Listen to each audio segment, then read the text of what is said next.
All right, good evening, everybody. Thanks for joining me. We'll go ahead and get started here. If you got your questions, go ahead and post them. Should be below the video if you're on a smart screen, or to the right of the video if you're on a larger screen. Doesn't look like we have any questions in there as of yet. So, yeah, I'll just be waiting for the first question to come in. While you guys are coming up with the questions, I'm just going to be answering questions from my other students that I have. So, bring them on.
If you're just hopping on to office hours, I'm just waiting for a question to be asked.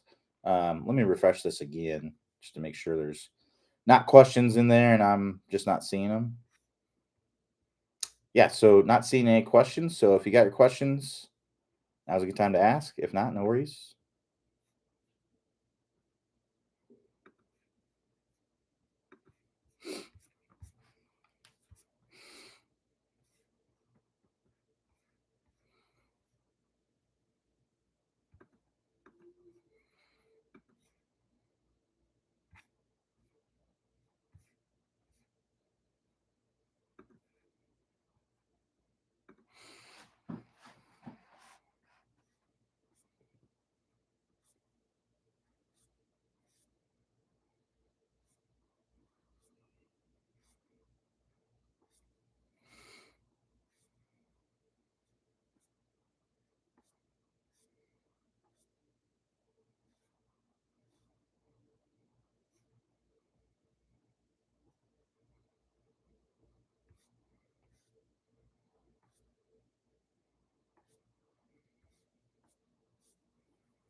All right. So BC Sandberg says sometimes with the driver I will see a small divot after the driver, and my result is a topped drive. Is that from too much lateral movement forward and not keeping my head behind the ball? Hard to say without seeing your swing. That divot that you're seeing is probably from, if you're topping it, that's probably from the ball hitting the ground in front, right? That's probably what that's from. It's probably not from the club, because if you're topping the ball, that means you're not getting the club down to the ball. You're not getting it close enough to the ground. Uh, so it's hard to say. There's lots of ways you can hit a top, right? You can hit a top where you come in and you're just not getting the club down to the ground enough, right? That would be a top. So if you imagine my arc, right? My swing arc, represented by this hula hoop, could be like this, where it's just not getting down to the ball enough, and then I end up topping it, right? What can also be happening where my swing arc is before the ball, right? Too much. I'm hitting up on the ball too much, or trying to hit up on the ball too much, and then the club bottoms out around, by the ground, but then it works up so much by the time it gets to the ball that it tops it, right? So I would just look at your video. The video is going to tell you. Look on video, go to the range, set up the video camera from face on, and record a bunch of swings. Obviously, don't necessarily try to top it. Just hit enough swings, and if it's a common problem, you'll end up topping one here, sooner or later. And then just look at it, see what's going on, see if you're coming in, and if you're just not getting down to the ground enough, or are we just too far behind it, right? We're hitting up on it too much. So a couple things here. So if you're not getting down to the down closer to the ground, what I would really focus on is really staying in the shot, not pulling up out of it, right? Really staying in the shot. Almost feel like you're covering the ball with your driver. It's not really what you're going to be doing, but that may be the feel, like really trying to stay down and through the ball. If you're hanging back, right, then I would just make sure that you're getting a good weight shift to your lead side. We still want to stay behind it, but if you're hitting up on it so much that you're topping it, right, then you're probably on your back foot. So make sure that you're getting a good weight shift, push off your trail foot to your lead foot. Make sure you're getting that good weight shift to your lead side. We still want to stay behind it so we can hit up on it, but we want to be transferring our weight into our lead side. So we're going to transfer weight, and I'm going to push away from that to stay behind it. What I don't want to do is stay on my back foot and then swing from there. That's not going to be very powerful, and it can lead to the problem that you're talking about. So look at your swing out video, see what's going on there, and that should help you figure out exactly what the issue is.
Sorry, Q. I meant to say the divot is after the tee a few inches. Yeah, that's what I'm talking about. That's probably the ball.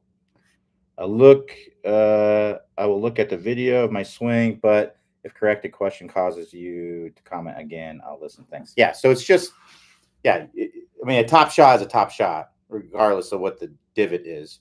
But yeah, if it's in front, meaning on the target side, that's probably from, if you hit the ball, right, it's, if you top it, it's going to go down. That divot's probably being created by the ball hitting the ground, right? It's not likely the club. It could be, but it's usually not. Usually, if you're topping the ball, the club is above the ground. It's not hitting the ground at all, right? So just look at the video, and it'll tell you the story.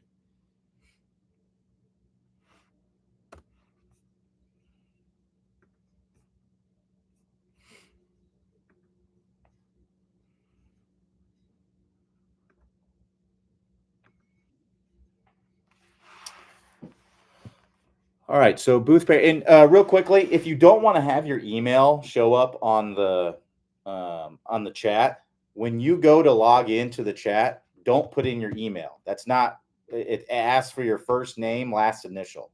So the email is getting put in there because you're putting your email in there, but we don't need the email for the chat. So when you come into the chat and you log into the chat, you're just putting in your first name, last initial. Now, if you want to fix that, all you have to do is log out of the chat. You can log out of the chat by clicking the little, it looks like a power icon that's above the chat window. That will log you out of the chat. Then when you go back to try to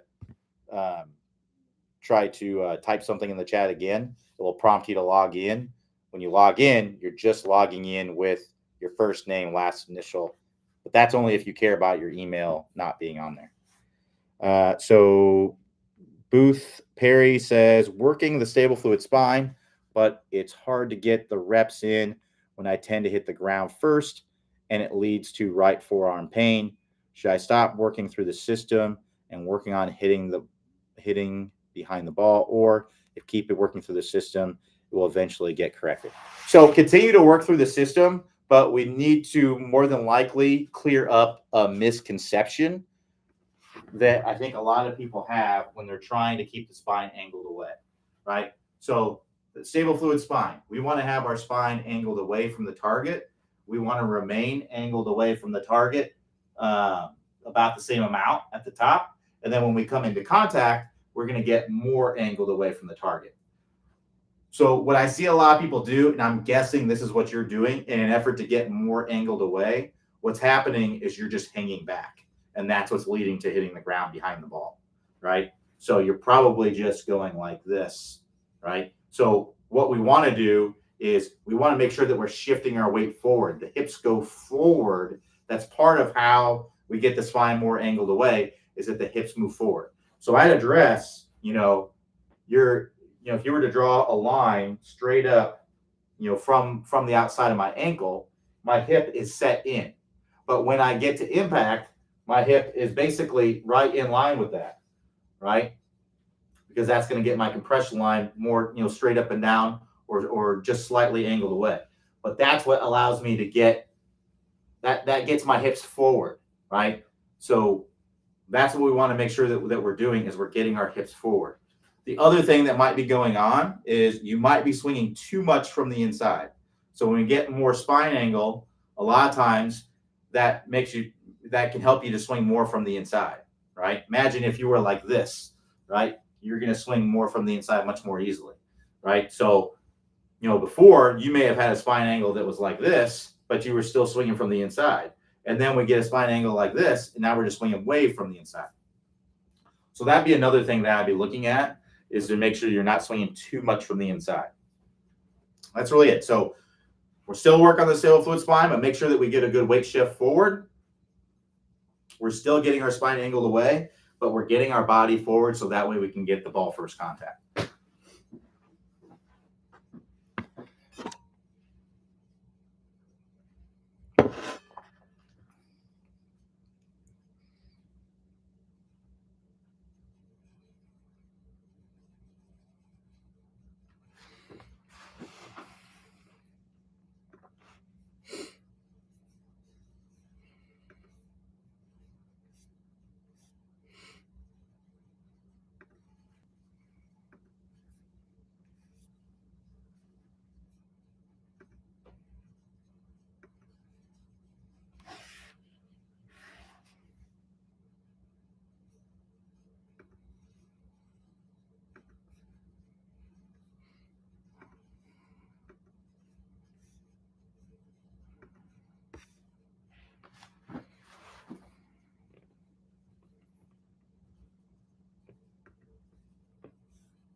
So Booth Perry says, "What's the best way to initiate a weight shift? Just sliding the hips, or should I be pushing off the right foot?" Well, you have to push off the right foot, right?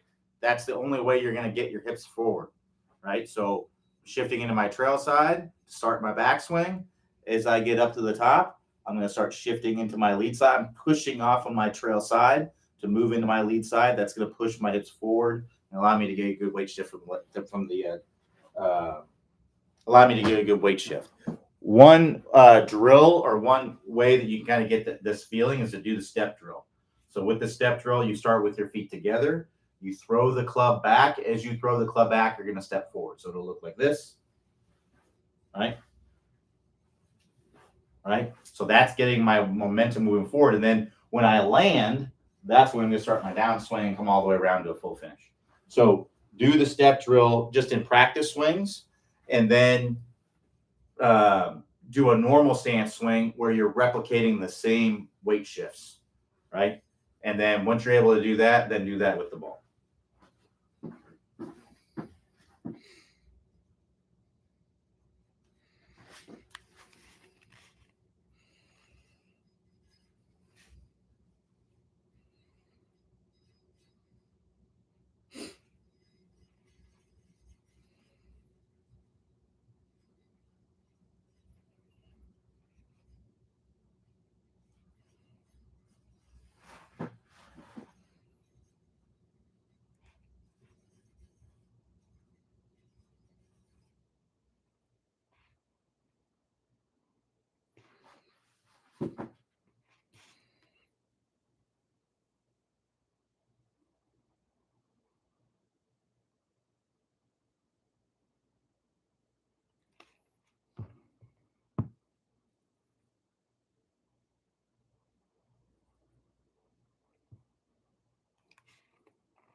All right, if you're just jumping on here, I'm just waiting for a question to be asked. So if you got questions, now's a good time to ask. If not, no worries.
So Jason Y says, can you go over your club distances that you use cue between 50 yards to 130 yards stock shots? No necessarily low or high trajectories. So from 50 yards, I would usually like if I don't have right again, I don't have to if I'm just hitting the exact shot that I want to hit in any situation, I'd be using a 54 degree. I'll use a 54 degree all the way up to about 100 yards, and then I'll drop to like a 50 degree when I get to 100 yards. Now I can hit a 54-degree farther. I just don't like to take full swings with my wedges. That's just me personally. It's not necessary, and I don't. It's only really necessary if you want to hit the ball high and over something. But if I want to have more control of my shots, I just like to take um, a shorter swing, more controlled swing with a 50 degree. And I'll hit the 50 degree all the way up to about 130 yards, um, usually. I might get into the pitching wedge depending on, uh, you know, the shot, but usually I'll go max out 130 yards on the 50 degree. Not sure why you're asking that, but that's the answer. So Greg says best rule is stop losing grip pressure and regripping at transition. Well, it really depends on what the reason is for that. So one, I'd make sure that you have a good grip that is secure. And if you do have a good grip that is secure, then it's usually because the elbows are spreading at the top. So you can see if my elbows spread at the top, then you can see how my hands would pull away, and then I would have to regrip, right? So having usually that's going to come from my trail arm just flaring out too much. So a good drill that you can do is a ball between the elbows drill. There is a training aid out there that Tour Striker makes. I think they call it the Smart Ball. You can get one of those. It works great. The only difference between that and this is the price, and the one that Tour Striker sells has a lanyard on it. This is a few dollars at Target, I think. I got it in the toy section. You might even have something in the garage, like a used soccer ball or something like that would work just fine. But this is just kind of like a squishy toy ball. I put it between my elbows. You want to have about a 6-inch diameter ball. So like a basketball wouldn't work for this. A mini basketball might. Yeah, that'd probably be about the same size as this, a mini basketball. But yeah, this is just like a 6-inch diameter ball. I put it between my elbows. If I go up to the top, if I flare it out, the ball's going to drop. If you have the lanyard, it'll stay around your neck. If not, it'll drop on the ground. But if I make swings where I keep my elbows closer together and they're not flaring out, then I'll be more likely to keep my hands on there. But if you don't have a secure grip, I can go over the grip here real quick. So with the grip, let me get to my screen here. So with the grip, what we want to look at is in our hand, we have like the where our fingers are coming into our palm of our hand, right? We have that crease that's created between those. So I use those as a reference on the grip. So the way I want my club going through would be on my pointer finger. I want it to be below that crease, or excuse me, yeah, below that crease. And on my pinky, I want it to be above that crease. So what that does is that puts the club a little bit in my fingers and a little bit in my hand, right?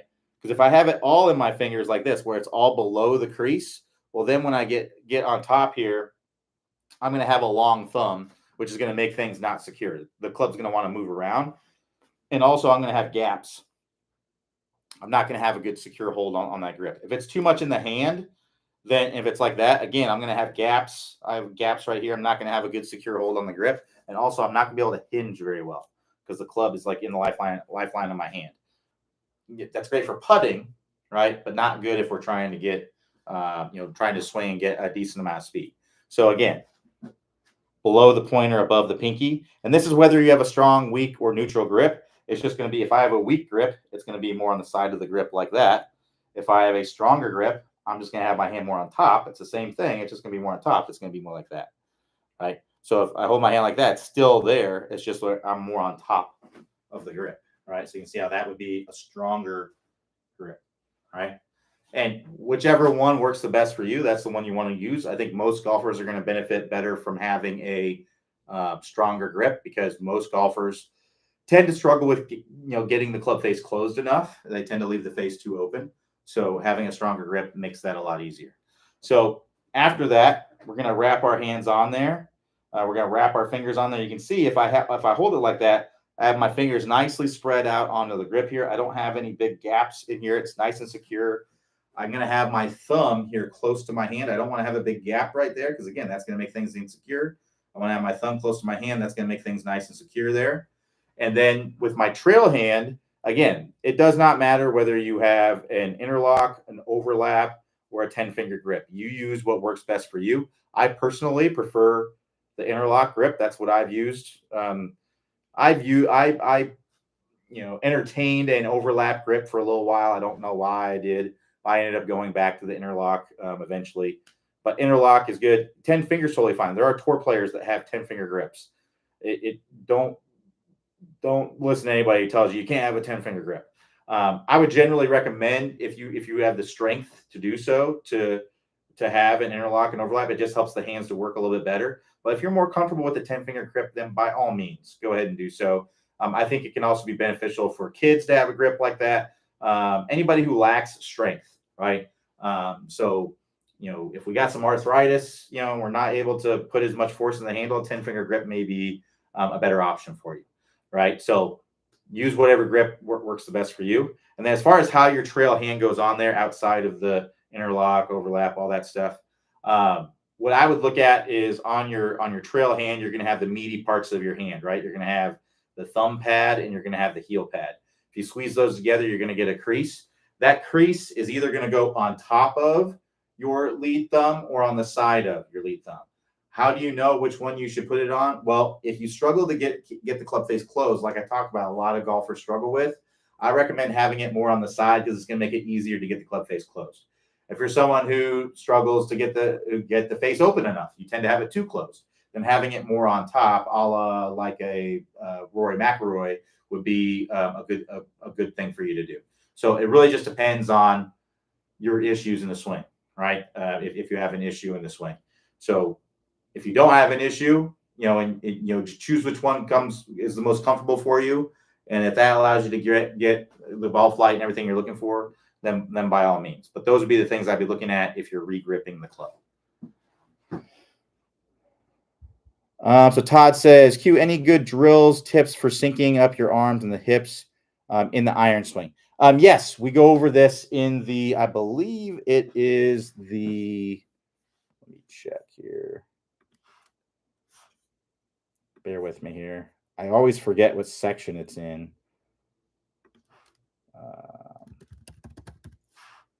The momentum train video. Bear with me here. It's loading up. All right, so this is in the power turn, level 3 of the power turn course. 3.2, video 3.2 of the power turn course. Call it the momentum train, sequencing the hips and the shoulders, all that stuff. So that's what I would go check out if you want to work on that.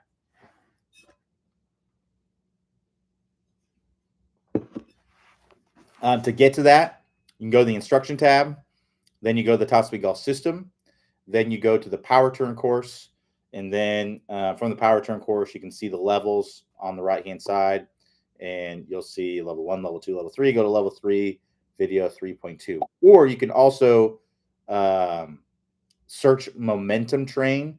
If you go to the search bar and just type in momentum train, 2 words, you'll find the specific video that I'm talking about.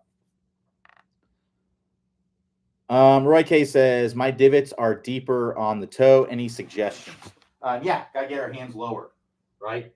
Now, the reason why your hands aren't low enough, it's hard to say without seeing your swing.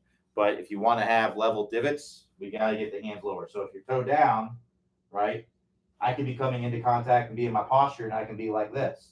Or I can be out of my posture. This is the most likely scenario, is that we're kind of standing up and the handle's getting high, right? So, working on now, the reason why you might be standing up, it's hard to say without seeing your swing. The 2 biggest reasons I see for people standing up are going to be either coming down steep and or the face is open.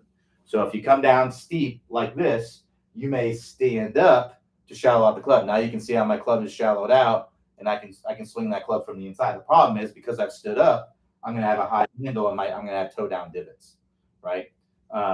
So that'd be one reason. Another reason is an open club face. If my club face is open coming down, then what I may do is I may release it to square it up, right? Well, that's what we want to understand, is releasing the club.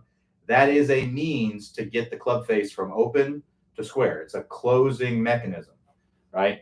So if I have this face open, I may release it to square it up. Well, if I release the club earlier, then I have to stand up and have a high handle. Otherwise, I'm just gonna release it into the ground, right? So I have to stand up so that way I'm not, hitting the ground a foot behind the golf ball. So those would be kind of the 2 things that I would be looking at. The 20-minute shallowing fix would be where you would work through that. To get to the 20-minute shallowing fix, you can click the instruction tab and then the 20-minute shallowing fix from there, because that addresses both of those issues. But again, it's hard for me to say what exactly the problem is without seeing your swing, but that would be where I would start.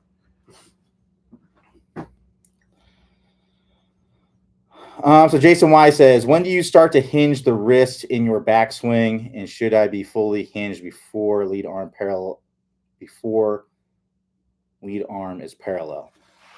Usually, it's going to be pretty gradual early. It's not very much, right? So really, you kind of start right away, but it's a very, very small amount, right?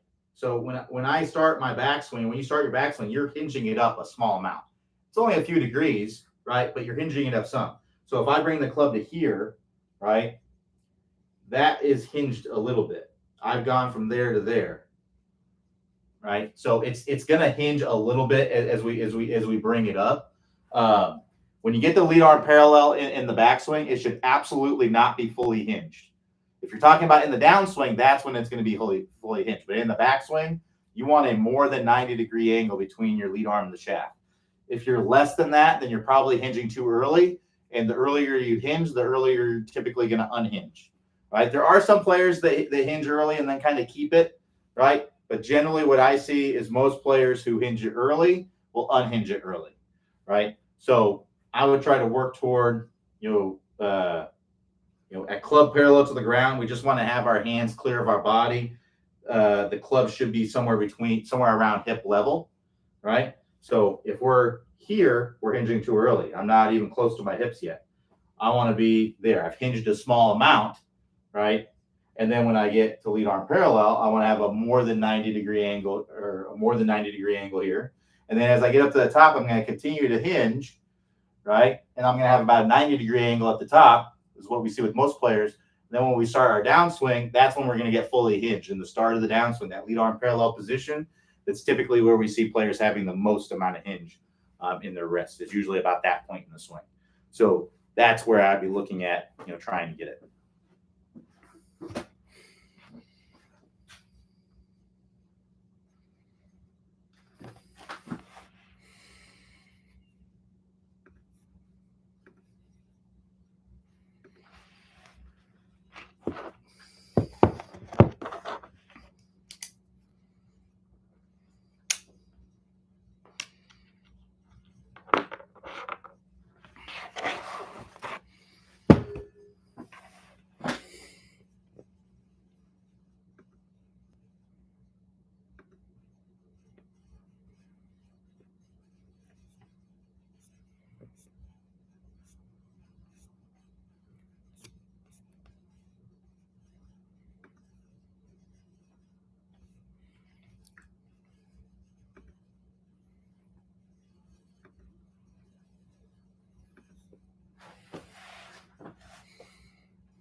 All right, so JR says, "Hi Q, I would love down the road to attend one of those clinics. Could you briefly discuss how that's conducted, where you would stay, etc." So we do them at Heathrow Country Club. That's north of Orlando. We generally recommend, I believe it's called the Westin, but there's lots of that's probably the nicer hotel that's in the area. But there's other hotels in the area. There's lots of hotels. There's a Candlewood Suites, I think. There's a La Quinta. I think there's a variety of different price points for the hotels. They're all in the area here. So that'd be like where you would stay, and that you get that on your. That's not included with the clinic. That's just you get that on your own. There's also an airport that's pretty close. I'm not talking about the Orlando airport. There's actually the Sanford airport, the Sanford Orlando airport, which Allegiant flies into. So if you're looking to save a little bit of money, if you likely have an Allegiant near you, and also you wouldn't, if you're flying in, you wouldn't have to mess with um, the one of the busiest airports in the country, which is the MCO, the Orlando airport. I try to avoid that airport as much as I can because it's just so busy. Um, so yeah, the Sanford, I think it's called SFB, I think, or something like that. Yeah, that one's a good one. Very small airport, easy to get in and out of it. It's actually much closer to the golf course that we're going to be doing the clinics at. It's much closer than the other airport. But yeah, that's where you would stay. You discuss how it's conducted. Well, usually it's 2 days. The first day, the itinerary usually goes. You come in at about. We start at 9. We generally ask you to arrive at around 8:30. We don't really like people getting there too early because then you're just going to be kind of standing around fiddling your thumbs. So get there about 8:30. That gives you enough time to use the restroom if you need to, and make your way there, and all that stuff. You don't need to warm up prior to the clinic. It's going to be a part of the clinic. Then we will, as soon as we get everybody there, we'll gather everybody up. We'll do introductions. We'll talk about the itinerary for the day. Typically, we start with one drill in the morning, and then around 10:30. Well, actually, sorry. We'll have everybody warm up, and then after everybody's warmed up, we're going to go around and video everybody's swing, and also find out what your preliminary club head speed is, right? So kind of what your baseline club head speed is. And then after that, we'll get into the first drill. We usually start with the power turn, getting a good turn and everything that goes into that. When that's going on, there's going to be 10 people that attend the clinic, and it's me and Robin that are the instructors. So we go around individually to everyone just to make sure that everybody's on the right track and doing the drills correctly and all that stuff. And, we'll say, hey, flare out your feet or whatever to get you doing a little bit better.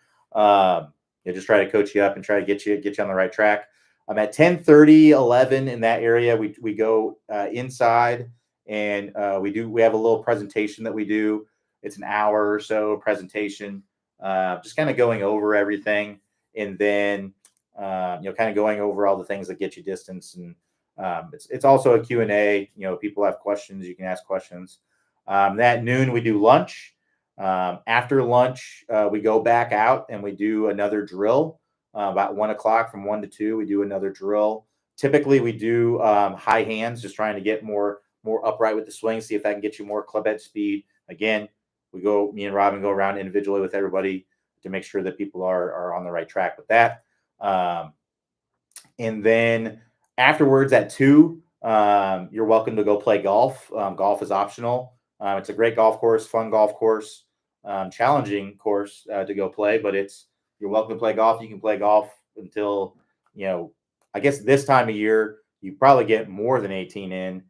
Sometimes of the year, when it's getting dark around 5:30, 6 o'clock, if we're doing a clinic in, late November, early December, something like that, you may not be able to get all 18 in, but you can certainly try.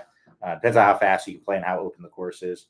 But yeah, and then the next day, we pretty much do the same thing, different drills, but we don't have a presentation. So again, everybody's going to come in, 8:30. We're going to start at 9.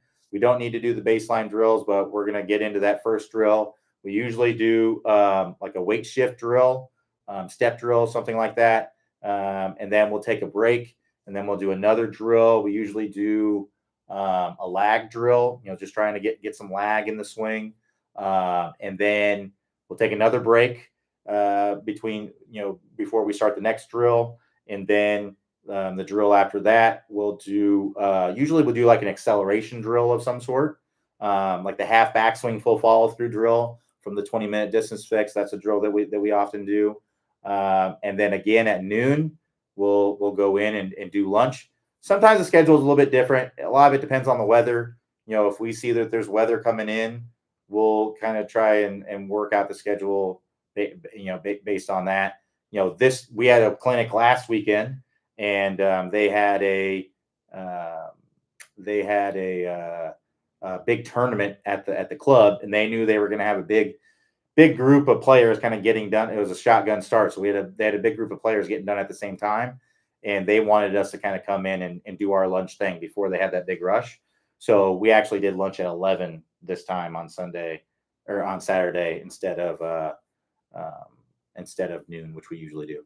And then so for typical schedule, again, we'll go noon to 1 for lunch, and then we go back out to the range at 1. Now this last hour is really just, we kind of bring everybody out there. We thank everybody for coming out. Again, we answer any more questions. But then this is kind of where it's a freestyle. If you had, for the clinic, we're focused on getting you more club head speed, right? We're not focused on getting you more shaftling with your irons or something like that. It's not the focus of the clinic. But if you wanted to take a look at that, quick look at that, we're able to spend about 10 minutes with everyone individually. We can answer any questions. Generally, what I like to do is I like to go around to the players that I talk to, because usually we split it up. We have 10 people. Robin will go talk to 5. I'll go talk to the other 5. But usually what I'll do is I'll try to come up with a game plan for them to take home. Say, okay, this is what helps you the most. We look at their videos and see, okay, this is where I think you need to put the practice in, and this can help you get more distance. But again, if there's something that you had a question about, you wanted me to look at real quick, we can do that as well. And then again, at 2, you are welcome to play more golf if you want. You are also welcome to, the last hour is really just optional, and the lunch is really optional too. Like if you have a flight to catch, you can go do that as well. But that's basically how the clinic goes.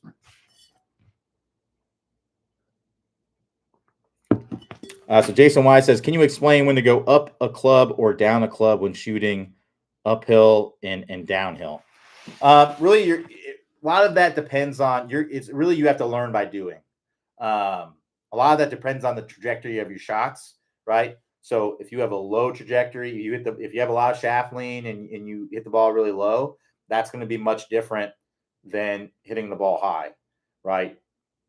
So you really kind of have to play that by ear, or kind of learn by doing, by going out to the course and realizing, okay, if I have 50 yards or whatever.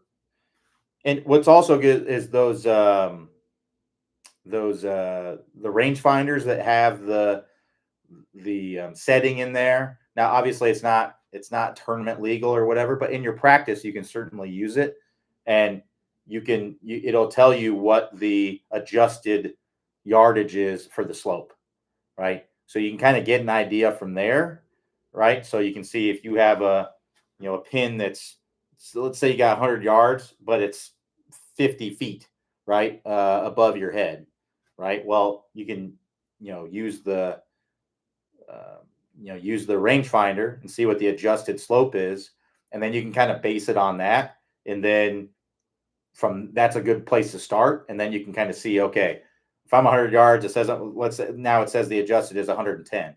Well, you can try to hit like the ball 110 and see if that does. But again, if you have a high or low trajectory, it's gonna change that a little bit. So that's a couple things to keep in mind there. But it's really kind of a learn by doing kind of thing.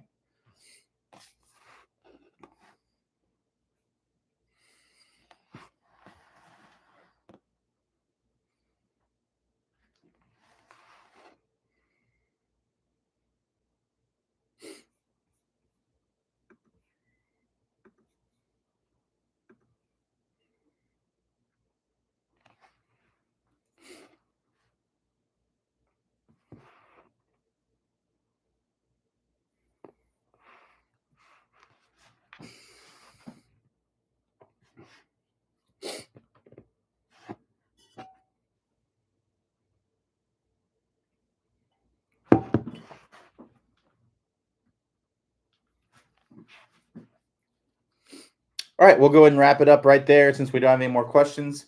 Thanks, everybody, for joining me. We'll be back here tomorrow, Tuesday, 11 a.m. Eastern Time. Everybody have a great rest of your day, and I will talk to you all next time.